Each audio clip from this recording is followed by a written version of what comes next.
प्रिय विद्यार्थी मित्र हो, हम इस इकाई में खंड काव्य इस बिंदु पर आज का हमारा अध्ययन कार्य करने वाले हैं। खंड काव्य प्रबंध काव्य की ही एक लघु प्रकार होता है। क्या होता है? खंड काव्य प्रबंध काव्य का ही एक लघु प्रकार होता है। महाकाव्य की व्यापकता एवं सर्वांगीणता के विपरीत खंड काव्य लघु हुआ करता है। अर्थात खंड काव्य के समग्र कलेवर में जीवन की किसी एक भाग, एक घटना, एक भाव, एक विचार और एक ही कार्य की योजना रहा करती है। इस कारण इसका क्षेत्र भी अधिकांश एवं सीमित परिवेश में स्वतः ही आ जाया करता है। तात्विक दृष्टि से विचार किया जाए तो खंड काव्य और महाकाव्य के स्वरूप विधान में कोई विशेष अंतर नहीं है। महाकाव्यों में जिन तत्वों को व्यापकता प्राप्त हुई है, वे तत्व खंड काव्य में सन्निहित ग्रहण हुए हैं। यानी कि प्यारे दोस्तों, अगर सीधी सरल भाषा में बताने का प्रयास करें तो महाकाव्य यानी कि वह बहुत बड़ा होता है, महासमंदर की तरह, और खंड काव्य यानी कि उसे छोटे छोटे हिस्सों में, टुकड़ों में बांटा जाता है। किसी एक ही घटना, भाव, विचार को लेकर वह आगे बढ़ता है, उसे हम खंड काव्य कहते हैं। बड़ी ही सादी सरल व्याख्या है। संस्कृत आचार्यों ने प्रबंध को सर्गबद्ध कहा है और उसे महाकाव्य का पर्याय माना है। आचार्य रुद्ररथ ने प्रबंध में सर्वप्रथम दो भाग किए हैं, महत और लघु। महत काव्य महाकाव्य का रूप धारण करता है, तो लघु काव्य आगे चलकर खंड काव्य कहलाए जाने लगे।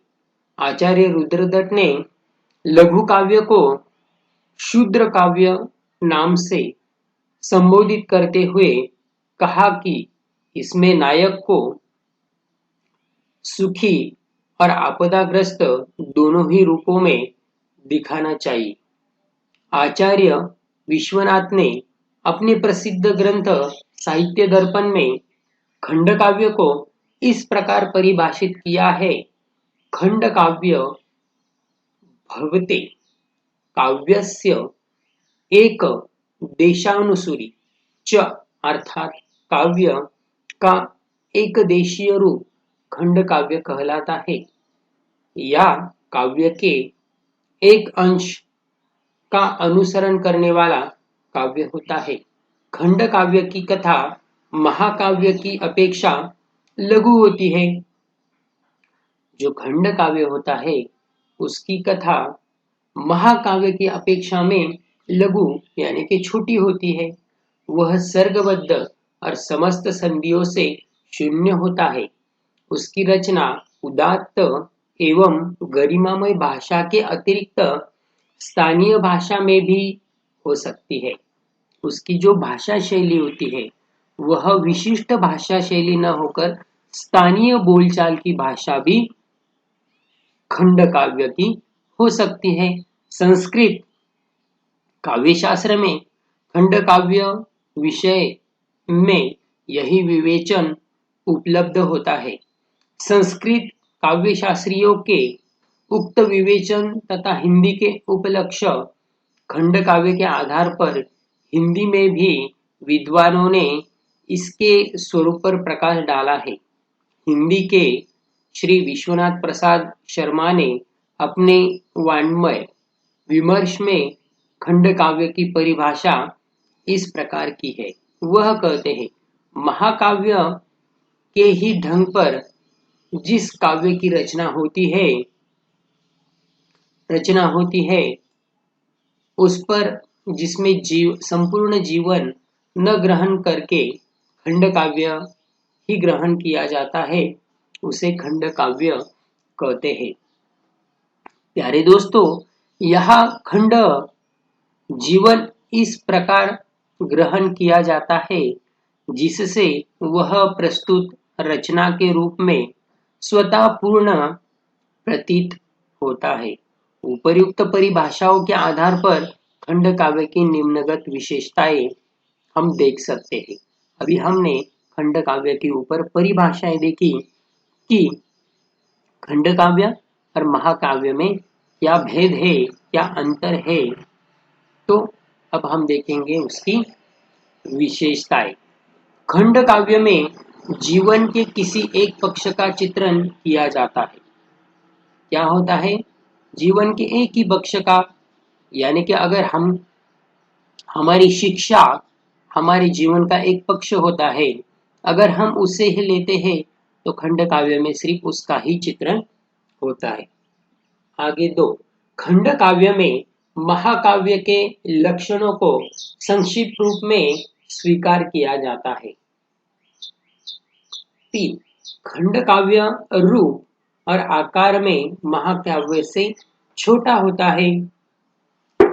आगे, खंड काव्य वर्ण प्रवाह प्रभान्वित आदि गुणों से युक्त होता है। खंड काव्य की कथा महाकाव्य की तरह लोक प्रसिद्ध होना आवश्यक नहीं है। खंड सर्गबद्ध रचना होती है। इन विशेषताओं के साथ साथ खंड काव्य का रचना और शिल्प महाकाव्य की तरह ही होता है।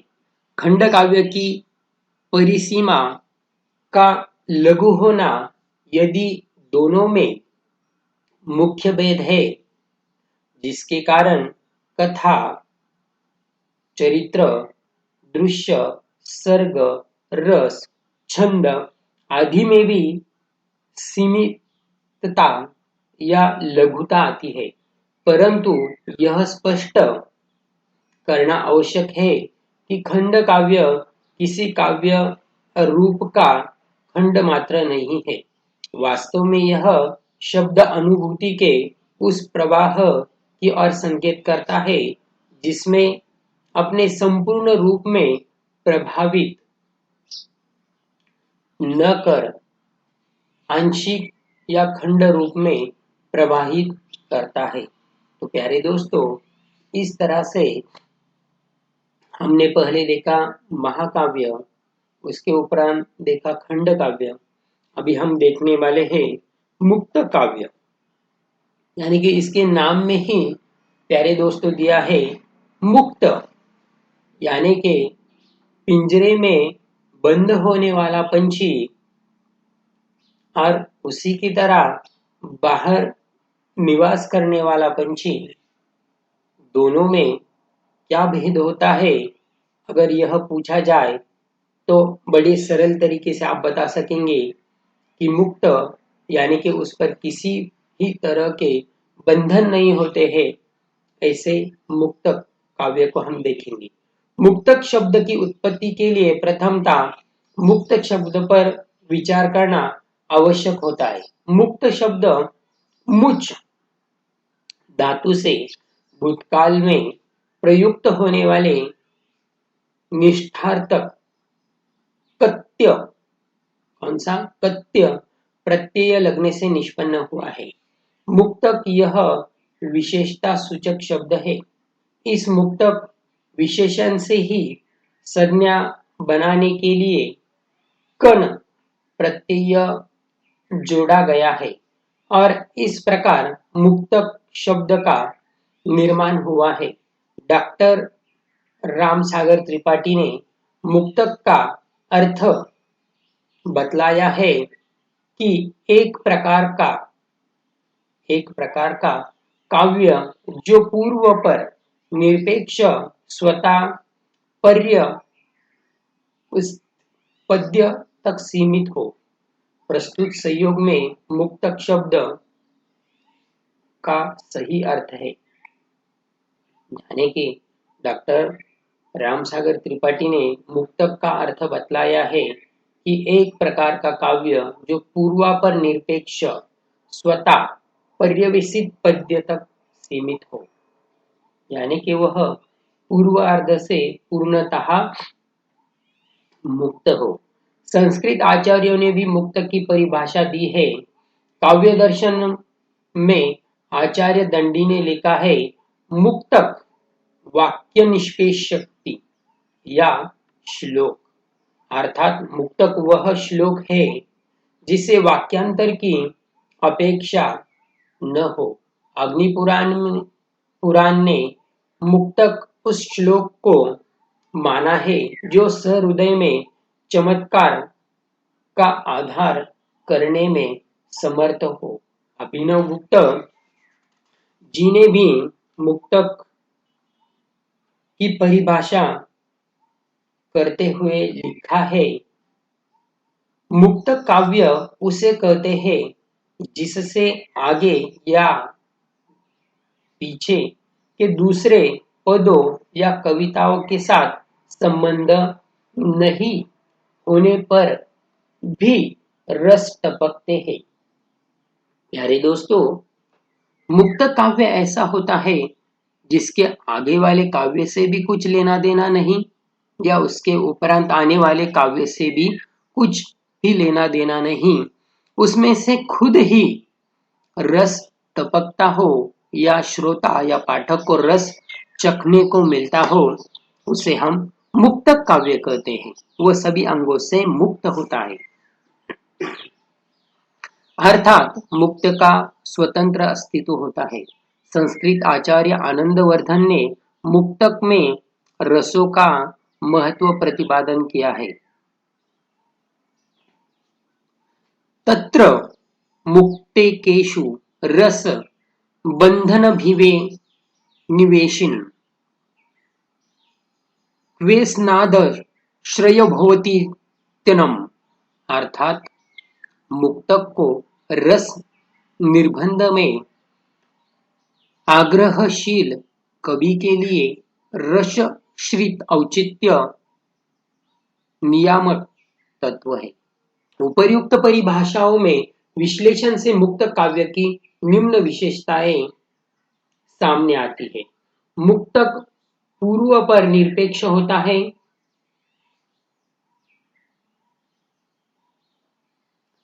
अतः स्वतः पूर्ण एवं अद्यतन में समर्थन होता है। मुक्तक में कथा का अभाव रहता है, भाव संपादन ही उसका आत्मा है। मुक्तक में हृदय आह्लाद की क्षमता होती है।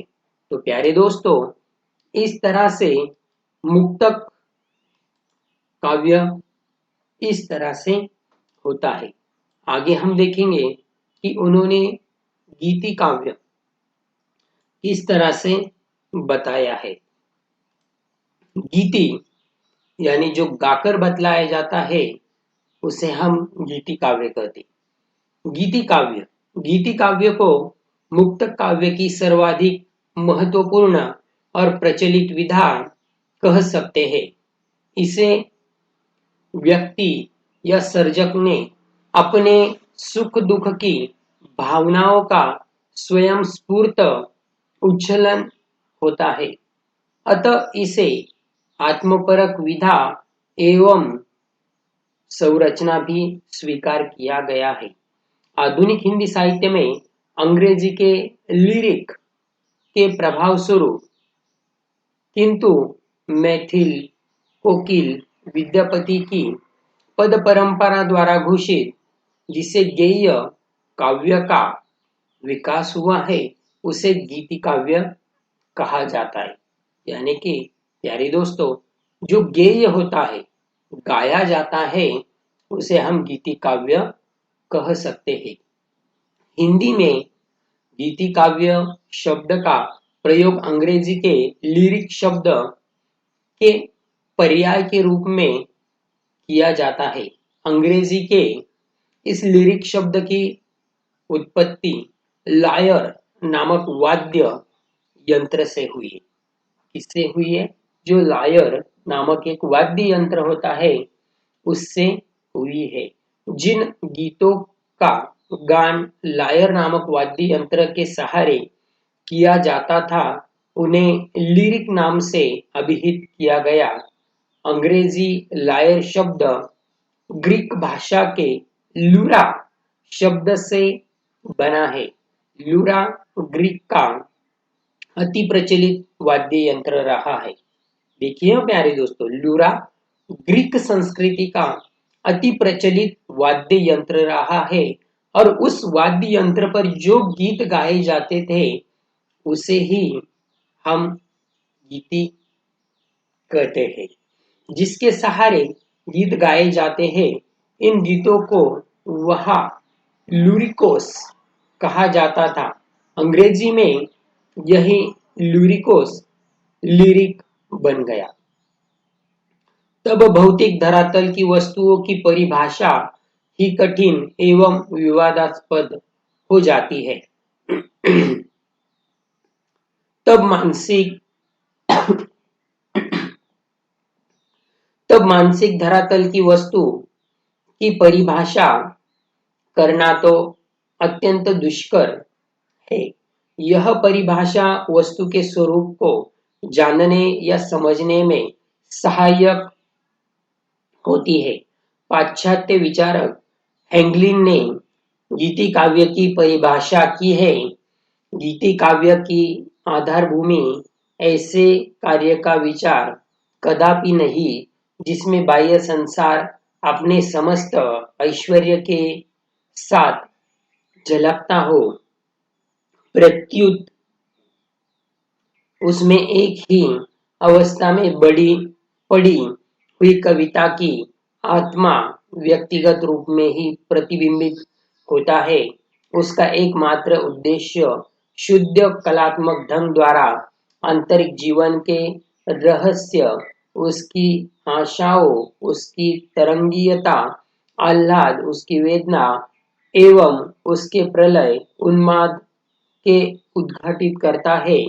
इस तरह गीति काव्यात्मकता व्यक्तिगत शैली में जीवन के आंतरिक संघर्ष, उसकी आशा, निराशा, शोक, हर्ष तथा सुख दुखमय अनुभूतियों की बाह्य अभिव्यंजना ही व्यक्त करता है।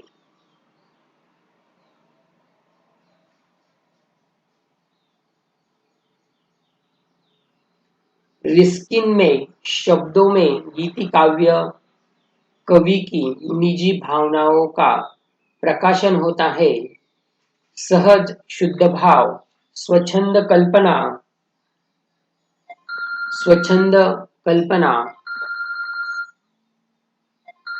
तर्कवाद और न्याय मूर्तकता से मुक्त होते हैं। यह विचार है गीति काव्य वास्तविक विशेषण है। तो इस तरह से प्यारे दोस्तों हमने गीति काव्य भी देखा। आगे हम देखने वाले हैं गजल।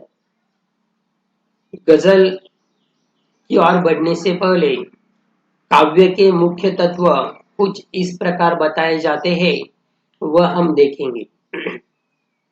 आत्म अभिव्यक्ति, गेयता, संगीतात्मकता अथवा लयात्मकता। 3. रागात्मक अथवा भावात्मक अनुभूति की गहनता, प्रवाहमयता, सौंदर्यवती सुकोमल कल्पना, आकार की समीक्षता, कोमल कांता, रसद, पदावली का प्रयोग। तात्पर्य यह है कि गीति काव्य कला की श्रेष्ठतम अभिव्यक्ति है जो भावानुभूतियों की सजीवता के कारण अत्यंत हृदयग्राही हो जाती है। तो प्यारे दोस्तों, अगला बिंदु हम देखने वाले हैं गजल। गजल देखिए दोस्तों, हमारी भारतीय संस्कृति बहुत महान है और इस महान संस्कृति में जैसे शादी त्योहार में अलग अलग गीत संगीत वाद्य बजाए जाते हैं, उसी तरह से हमारे कुछ संस्कृतियों में गजल गाई जाती है। तो वह गजल हमारे भारतीय साहित्य में गजल की कितनी महत्वपूर्ण भूमिका होती है वह हम देखेंगे। भारतीय साहित्य में गजल की सुदीर्घ परंपरा विद्यमान है। विरासत के रूप में उर्दू में इसे फारसी से स्वीकृत किया गया है। गजल में प्रेम और श्रृंगारिक भावों के कारण जनमानस का गजल की ओर आकर्षित होना सहज ही स्वाभाविक है। गजल अरबी भाषा का शब्द है जिसका अर्थ है प्रेमिका से वार्तालाप। गजल अरबी भाषा का शब्द है जिसका अर्थ है प्रेमिका से वार्तालाप। गजल का केंद्रीय विषय प्रेम है, किंतु गजल में केवल प्यार और मोहब्बत के चचोले ही चित्रित नहीं किए जाते, बल्कि यह ब्रह्मांड है जिसमें सारा जगत समाया हुआ है। देखिए प्यारे दोस्तों, गजल कितनी बड़ी होती है जिसमें पूरा ब्रह्मांड छाया हुआ होता है। आगे सरदार मुजावर के अनुसार गजाल से गजल शब्द बना है। गजाल से गजल शब्द बना है। गजाल का अर्थ है हिरन का जो छोटा बच्चा होता है उसे गजाल कहा जाता है। गजाल इस शब्द में एक तरह की खूबसूरती भरी हुई होती है। देखिए प्यारे दोस्तों, जैसे कि छोटे छोटे बच्चे होते हैं वह कितने सुंदर होते हैं, कितने मनोहारी होते हैं, उसी तरह से यह हिरन का छोटा जो बच्चा होता है वो भी कितना खूबसूरत है, उसको ध्यान में रखकर इस शब्द की निर्मित हुई है। इसीलिए शायद मन के कोमल भावों को अभिव्यक्त करने वाली इस विधा को गजल नाम दिया गया हो। किसी बात को संक्षिप्त एवं सटीक ढंग रूप से अभिव्यक्त करने के लिए गजल एक प्रशस्त माध्यम है। कम से कम शब्दों में अपनी बातों को कलात्मक ढंग से प्रस्तुत करना ही गजल का एक मुख्य उद्देश्य रहा है। जैसे बिहारी की तरह घाघर में सागर भरने की कला, उसी तरह से गजल भी कम शब्दों में ज्यादा बयां करने की कला यह व्यक्त करती है। तो प्यारे दोस्तों, हम गजल की परिभाषा देखते हैं कि गजल अर्थात क्या है।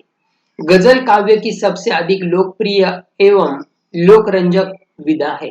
संक्षिप्त शब्दों में अनुभूतियों को अभिव्यक्त करने का यह एक सशक्त प्रभावी माध्यम रहा है। गजल को परिभाषित करने का प्रयास अनेक विद्वानों ने किया है। अतः गजल के स्वरूप को जानने के लिए गजल की कोशगत परिभाषाओं को जानना अधिक समर्पित होगा। अभी गजल की कोशगत भाषा क्या है? गजल की कोशगत परिभाषा हिंदी साहित्य कोश भाग 1 में गजल के विषय में लिखा है। गजल में प्रेम भावनाओं का चित्रण होता है। गजल का शाब्दिक अर्थ है नारियों के प्रेम की बातें करना। क्या है? नारियों के प्रेम की बातें करना, यानी कि गजल के माध्यम से व्यक्त करना। फारसी और उर्दू में श्रृंगार रस की कविता, नालंदा विशाल शब्द सागर, फारसी उर्दू में मुक्त काव्य का एक भेद जिसका प्रधान विषय प्रेम होता है, बृहत हिंदी कोश के अनुसार। प्यारे दोस्तों, गजल किसे कहते हैं? अगर हम बड़े ही एक वाक्य में सरल तरीके से बताने का प्रयास करें तो नारियों के प्रेम भाव को व्यक्त करने के लिए जो गीत गाए जाते हैं उसे हम गजल कहते हैं। विभिन्न विद्वानों की दृष्टि में गजल की परिभाषा पंडित राम नरेश त्रिपाठी के अनुसार वह कहते हैं, गजल एक गजल में प्रेम की विभिन्न भावों को शेर लाने का नियम रखा गया है। किसी शेर में आंशिक अपनी मनोवेदना प्रकट करता है, जिससे माशूक पर माशूक यानी कि अपने प्रियकर पर अपनी अडसरें यानी कि आपली लहर, अपनी झलक पड़े। मतलब यह कि जिस बात के कहने से माशूक के प्रसन्न होते या कोई खास नतीजा मिलने की आशा होती है, वह बातें गजल में आती है। यानी कि एक प्रियसी अपने प्रियकर को खुश करने के लिए गजल के माध्यम से वह शब्दों का प्रयोग करके उसे खुश करते हैं। डॉक्टर नगेंद्र के मतानुसार गजल उर्दू काव्य का सर्वाधिक प्रसिद्ध और सरस भेद है, जिसका स्थायी भाव प्रेम है, जिसमें रहस्यानुभूति, मस्ती, हिंदी, धार्मिक विद्रोह आदि भावनाएं संचारी रूप से ओतप्रोत रहती है। विषय के अनुरूप उसका एक विशिष्ट काव्य रूप भी है, जो मतला, मक्त, गिरह, काफिया और रफीद में परिबद्ध होता है। तो इस तरह से प्यारे दोस्तों गजल की अलग अलग परिभाषाएं व्यक्त होती है। उर्दू के प्रसिद्ध शायर फिकार गोरखपुरी ने गजल के संदर्भ में लिखा है, जब कोई शिकार जंगल में कुत्ते के साथ हिरन यानी कि गजाल का पीछा करता और हिरन भागते भागते किसी झाड़ी में फंस जाता है जहां से वह निकल नहीं सकता, उस समय उसके कंठ से एक दर्द भरी आवाज निकलती है। उसी करुण स्वर को गजल कहते हैं। यानी कि जो करुणामय आवाज होती है उसे ही उन्होंने गजल बताने का प्रयास किया है। बड़ा ही दर्द भरा आवाज गजल में होता है। गजल के अंग, गजल के प्रमुख 6 अंग होते हैं। पहला शेर, मिसर, मिसार, काफिया, रदीफ, मतला, मक्ता। शेर यानी कि यह 2 जुल्मों यानी कि पंक्तियां जो लाइनें होती है से बना कविता का एक अंश होता है, जो एक साथ मिलकर एक स्वतंत्र भाव को अभिव्यक्त करने की क्षमता रखता है। उदाहरण में, अकेला ही चला था जानिब ए मंजिल, मगर लोग साथ आते गए और काखा काखा यानी कि एक बड़ा ही कुनबा, एक समूह बनता गया। मजहूर सुल्तानपुरी, खुदी को कर बुलंद इतना कि हर तकदीर से पहले खुदा बसे, खुदा बंदे से खुद पूछे, बता तेरी रजा क्या है। अल्मा इकबाल, इन्होंने यह गजल की कुछ पंक्तियां हमारे सम्मुख प्रस्तुत की है। दूसरा है मिसरा, शेर यानी कि पंक्तियां। शेर की प्रत्येक पंक्तियों को मिसरा कहते हैं। दो मिसरे से मिलकर एक शेर का गठन होता है। शेर में दो पंक्तियां अर्थात दो मिसरे होते हैं। मिसरा ए उल्ला और मिसर ए सानी। जैसे कि उदाहरण के तौर पर, हो गई है पीर पर्वत सी पिघलनी चाहिए। हो गई है पीर पर्वत सी पिघलनी चाहिए, मिसरा ए उल्ला। इस हिमालय से कोई गंगा निकलनी चाहिए। इस हिमालय से कोई गंगा निकलनी चाहिए, मिसराए। यानी कि इस तरह से दो पंक्तियां मिलकर होती है। दुष्यंत कुमार जी ने यह पंक्तियां लिखी है। काफिया, काफिया अर्थात वह अक्षर समूह जो बार बार शेर में आकर शेर को गजल सूत्रों में बांधता है, उसे काफिया कहते हैं। प्यारे दोस्तों, आप यहाँ पर शेर का मतलब जो जंगल में शेर होता है वह मत लीजिए। हाँ, जो शेर हम दूसरों पर झाड़ते हैं, दूसरों पर बयां करते हैं, वह शेर। उदाहरण के तौर पर डॉक्टर नरेश ने काफियों की परिभाषा इस प्रकार की है। गजल के शेरों में रफीत से भलते आने वाले उन शब्दों को काफिया कहते हैं। काफिया किसी भी शब्द के समान लय देने वाले शब्दों को कहा जाता है। जैसे जमीन भी आसमान लगने लगी है।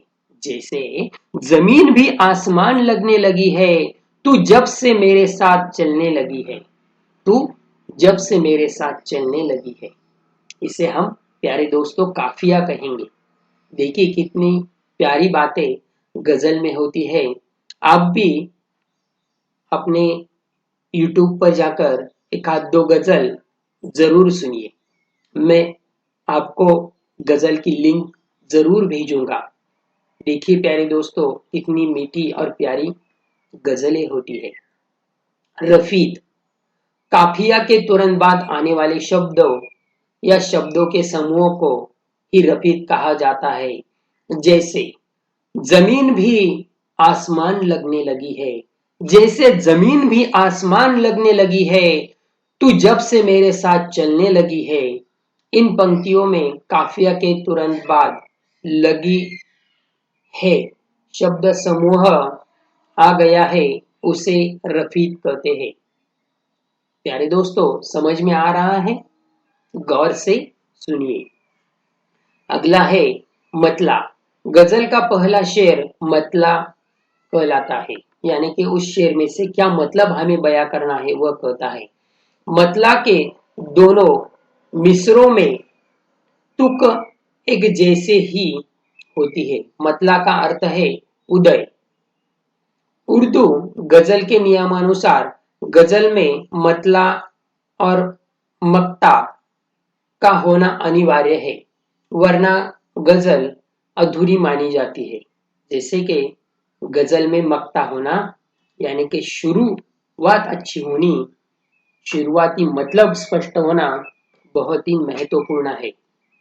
मतला की कुछ पंक्तियां, जैसे धीरे धीरे मौत का पर्दा, धीरे धीरे मौत का पर्दा गिरना याद है, गिरना याद है। मेरे हाथों से तेरे, मेरे हाथों से तेरा चुपके से जाना याद है, चुपके से जाना याद है। इन दोनों पंक्तियों में तुक मिलता है, अतः शेर गजल का मतला कहा जाएगा। और अंतिम में मक्ता, गजल के अंतिम शेर को मक्ता कहते हैं। जो गजल में अंतिम शेर आता है उसे मक्ता कहते हैं। इसमें कवि के तखुल्स अर्थात कवि नाम या उपनाम का प्रयोग होता है। अंतिम में इन्होंने यह गजल गाई है उनका यहाँ पर नाम उल्लेख होता है। डॉक्टर अरिंद जमाल के अनुसार गजल के आखिरी शेर को जिसमें शायर का नाम अथवा उपनाम हो उसे मक्ता कहते हैं। अगर नाम न हो तो उसे केवल गजल का आखिरी शेर कहा जाता है। उदाहरण के तौर पर जैसे हमको मालूम है, हमको मालूम है जन्नत की हकीकत लेनी, हकीकत लेकिन हमको मालूम है जन्नत की हकीकत लेकिन दिल को खुश रखने को, दिल को खुश रखने को गालिब एक ख्याल अच्छा है, गालिब एक ख्याल अच्छा है, यानी कि गालिब इन्होंने यह जो गजल है अंतिम में गाई है यह उसमें से हमें पता चलता है। उक्त शेर में गालिब तखलुस नाम का प्रयोग किया गया है, अतः इसे मक्ता कहा जाएगा। तो प्यारे दोस्तों, इस तरह से हमने इस इकाई में किस किस का अध्ययन किया वह मैं फिर से आपके सामने प्रस्तुत करता हूँ। पहले हमने शुरुआती में महाकाव्य से शुरुआत की। उसमें हमने पहले देखे काव्य के विविध भेद हमने देखे। काव्य के भेदों में हमने प्रबंध काव्य देखा कि किस तरह से होता है। उसके उपरांत हमने महाकाव्य देखा कि महाकाव्य कितना बड़ा होता है। उसके उपरांत हमने खंड काव्य देखा कि खंड काव्य किस तरह का होता है। उसके उपरांत हमने मुक्तक काव्य देखा कि मुक्तक काव्य में किस तरह की रचनाएं होती है। और उसके उपरांत हमने गीति काव्य देखा और गीति काव्य के अंतिम में हमने गजल जो अभी हमने अभी सीखी है वह देखी। तो इस तरह से हमने गजल के अंग किस तरह के होते हैं वह देखे। तो प्यारे दोस्तों, यहाँ पर हमारी गद्य के भेद के साथ साथ काव्य के विविध भेद यह इकाई समाप्त हो जाती है। अगली इकाई में गद्यों के भेदों के साथ हमारी फिर से मुलाकात होगी। तब तक के लिए नमस्ते।